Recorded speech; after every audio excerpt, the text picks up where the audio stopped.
compromise. உங்க சைடுலயும் எங்க சைடுலயும். It's a GT promise.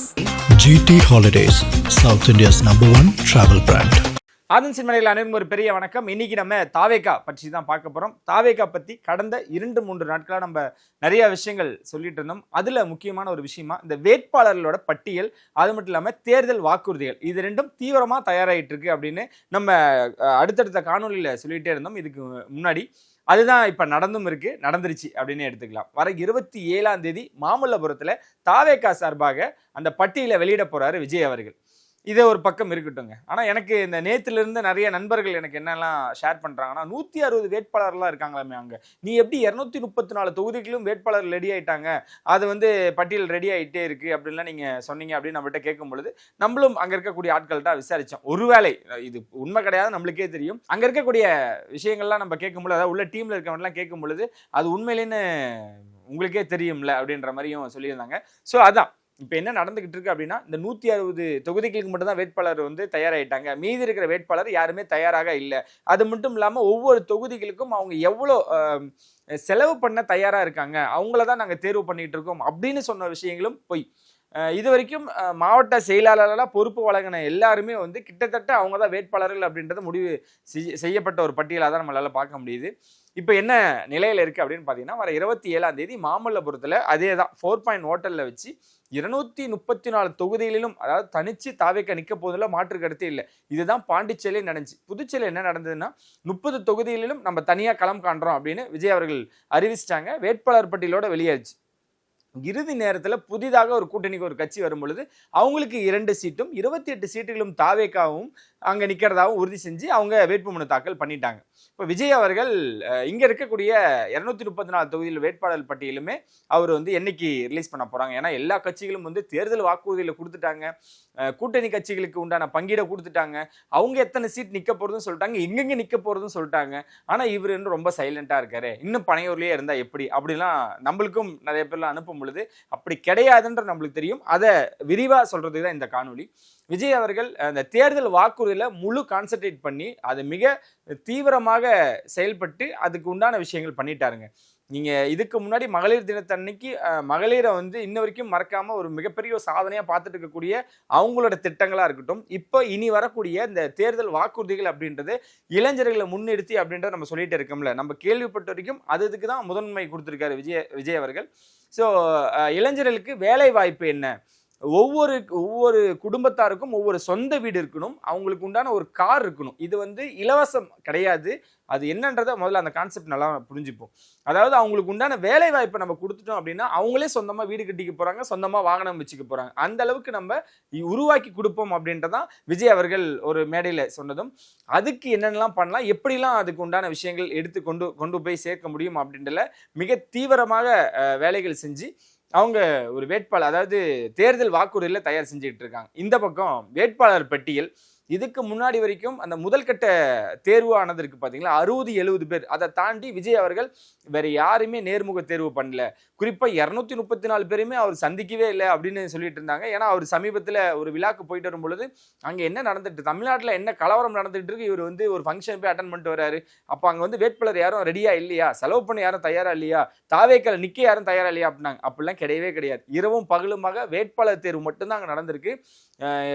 இறுதி கட்டமாக இருக்கக்கூடிய ஒரு சிலரை மட்டும்தான் நேற்று இன்று அவங்க ஃபைனல் பண்ணியிருக்காங்க.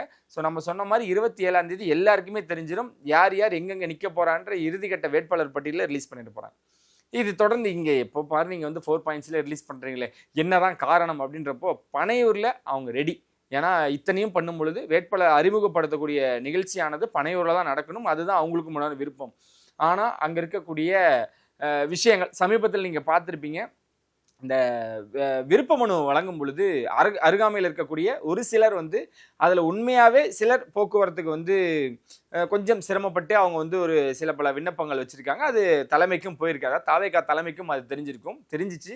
ஸோ அதன் அடிப்படையில் மட்டும்தான் இப்போ 234 பேரையும் நம்ம அறிமுகப்படுத்த போகிறோம்.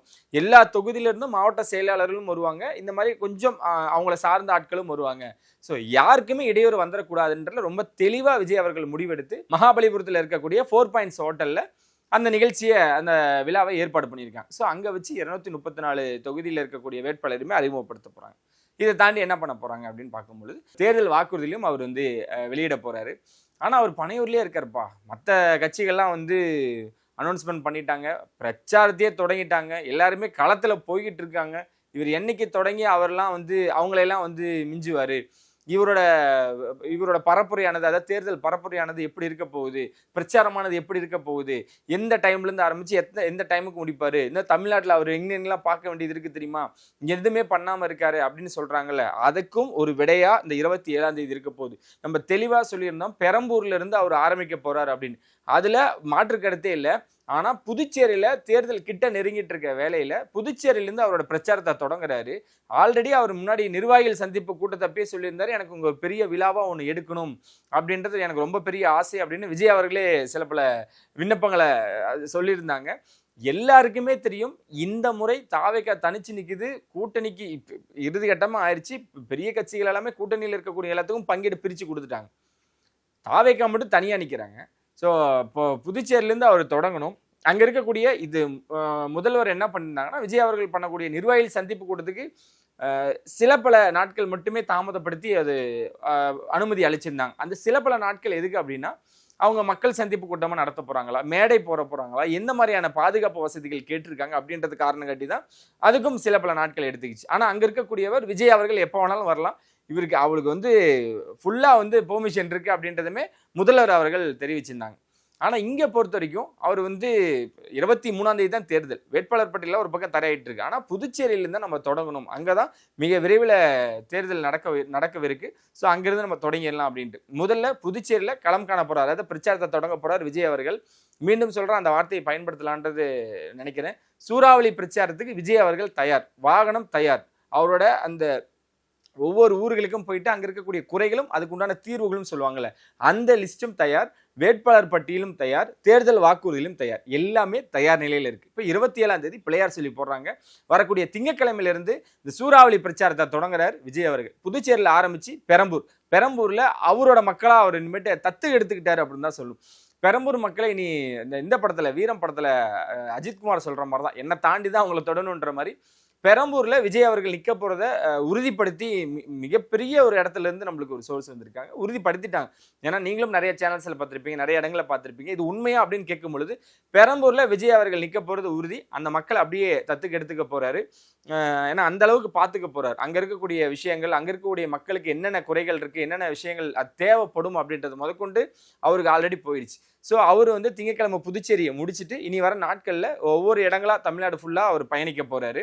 அவரோட அந்த தேர்தல் அந்த பிரச்சார நேரம் என்ன, எங்கெங்க பொதுக்கூட்டம், எங்கெங்க வாகன பிரச்சாரம் அப்படின்றது முதற்கொண்டு அங்கே வெளியிட போறாங்க. ஸோ இப்போ சமீபத்தில் பெரிய பெரிய கட்சிகள் அவங்களோட வாக்குறுதிகளை சொல்லிட்டு இருக்காங்களே, அவங்களே வாயடிச்சு போற மாதிரியும் அசந்து போற மாதிரியும் இங்க வந்து அறிவிப்புகள் வரப்போதாங்க. ஸோ நம்ம சொன்ன மாதிரி தமிழ்நாட்டில் நிறைய இடங்களுக்கு இன்னும் அவரோட கால்தடம் பதியில, அந்த இடங்களை முதல்ல தேர்வு பண்ணி அங்க எல்லாமே பிரச்சாரத்துக்கு போக போறாரு. குறிப்பா திருநெல்வேலி, சிவகாசி இந்த மாதிரி ஏரியாக்களுக்கு முதல்ல முன்னுரிமை கொடுங்க, அதாவது பெரம்பூரை முடிச்சுட்டு வாங்க அப்படின்றத தாவேகா நிர்வாகிகள் சார்பாக வச்சிருக்காங்க.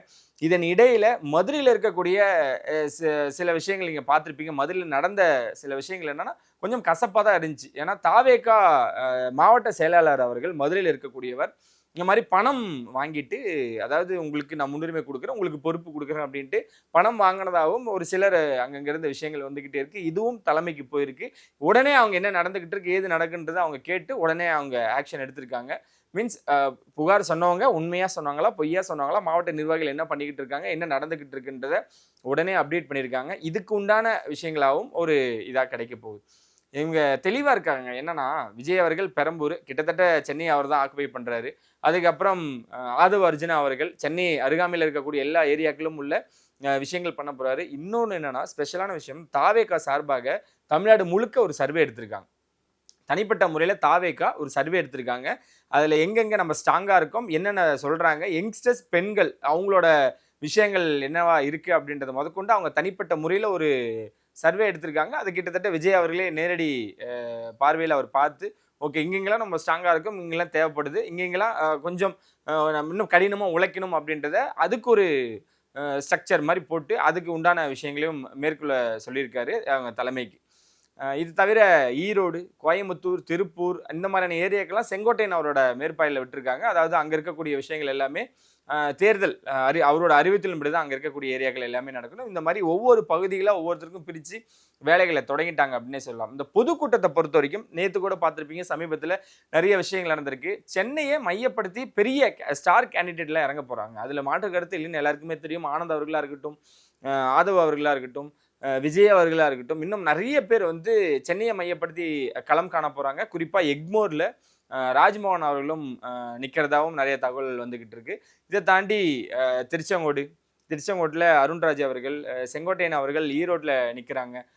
இப்போ மதுரை சார்ந்த ஒரு ஏரியாவில் வந்து நிர்மல்குமார் அவர்கள் நிற்கிறாங்கன்னு இந்த மாதிரி ஸ்டார் கேண்டிடேட் நிற்கக்கூடிய இடங்களை அதிகமாக பேசும் பொருளாக அமைஞ்சிக்கிட்டே இருக்குது. அது என்னென்ன நடக்குது அப்படின்றத பார்ப்போம். இதர இருக்கக்கூடிய மாவட்டங்கள், அதாவது தொகுதியில் எல்லாமே இவ்வளோ நாளாக வேலை செஞ்ச மாவட்ட செயலாளர்களும் அடுத்த கட்ட நிர்வாகிகளும் நிற்க வைக்க அதிகமான வாய்ப்புகள் இருக்குது அப்படின்றதும் தெரிவிச்சிருக்காங்க. இன்னும் நிறைய பேர் ஸ்டார் கேண்டிடேட்லாம் இருக்காங்க. ஆர்கே நகரில் இருக்கக்கூடியவங்க. ஸோ இந்த மாதிரி பெரிய பெரிய தொகுதியிலும் பெரிய பெரிய ஸ்டார் கேண்டிடேட் தான் நிற்க போகிறாங்க. இதை தாண்டி அவங்க எவ்வளோ தூரம் இருக்காங்க, அதை நம்ம சொன்ன மாதிரி நான் காலைல ஒரு நண்பர் கேட்டிருந்தாரு, இந்த மாதிரி 5 கோடி வேணுமாமே. 5 கோடி இருந்தால் தான் வந்து ஒரு தொகுதிக்கு 5 கோடி இருந்தால் தான் அவங்க வந்து தேர்வு செய்கிறாங்களாம், அவங்க தான் வந்து வேட்பாளராக நியமிச்சிருக்காங்களாம் அப்படின்னு பார்க்கும்போதெல்லாம் அது அப்பட்டமான பொய் அப்படின்றது இந்த இடத்துல சொல்லிக்கலாம். இதுக்கு முன்னாடி உழைச்சவங்க புதுசாக வந்தவங்களுக்கும் ஒரு வாய்ப்பு கொடுக்கணும், அவங்களுக்கும் சமமான ஒரு இது இருக்குது அப்படின்றத விஜய் ஒரு மேடையில் அழகாக சொல்லியிருப்பார். நம்மளை நம்பி நிறைய பேர் வரலாம் இல்லையா, அவங்களுக்கு உண்டான ஆட்சியில் பங்கு, அதிகாரத்தில் பங்குன்ற மாதிரி தாவேக்களை சில பல தொகுதிகளில் சமீபத்தில் வந்தவங்களுக்கு அவங்களுக்கு முன்னுரிமை கொடுத்து வழங்கியிருக்காங்க. அவங்களுக்கு அனுபவம் இல்லாமல் இல்லைங்க, அவங்களுக்கு அனுபவம்லாம் இருக்குது. ஸோ இருக்கிறவங்க எல்லாருமே மனக்கசப்பு ஏற்பட்டுறக்கூடாதுன்றதுனால அவங்க டெய்லியும் அங்கே இருக்கக்கூடிய மாவட்ட செயலாளர்கள் தான் முன்னுரிமை. புதுசாக வந்தவங்கள சொல்கிறேன், அங்கே இருக்கக்கூடிய மாவட்ட செயலாளர்கள் தான் முன்னுரிமை. மற்றபடி ஒத்துமையாக தோழமையாக எல்லாருமே வேலைகள் செய்யுங்க அப்படின்னு தலைமையிலேருந்து தினமும் ஒரு அப்ரோச் போயிட்டே இருக்குது. அதனால யாருமே மனக்கசப்போடு இருக்கக்கூடாது, சகோதரத்துவமாக இருங்க அப்படின்ற மாதிரியான விஷயங்களை சொல்லி ஸோ தொடர்ந்து எல்லாருமே அப்படி தான் உழைச்சிக்கிட்டு இருக்காங்க. 27ஆம் தேதி நம்ம சொன்ன மாதிரி அதுக்காக தான் நம்மளும் வெயிட் பண்ணிட்டு இருக்கோம். பெரிய பட்டியல் தயாராகிட்டு இருக்கு. அது வந்ததுக்கப்புறம் இன்னும் நிறைய விஷயங்கள் நம்ம பேசுவோம். நினைச்சல் சந்திமுறை உங்களை விடுபடலாம். நன்றி, வணக்கம்.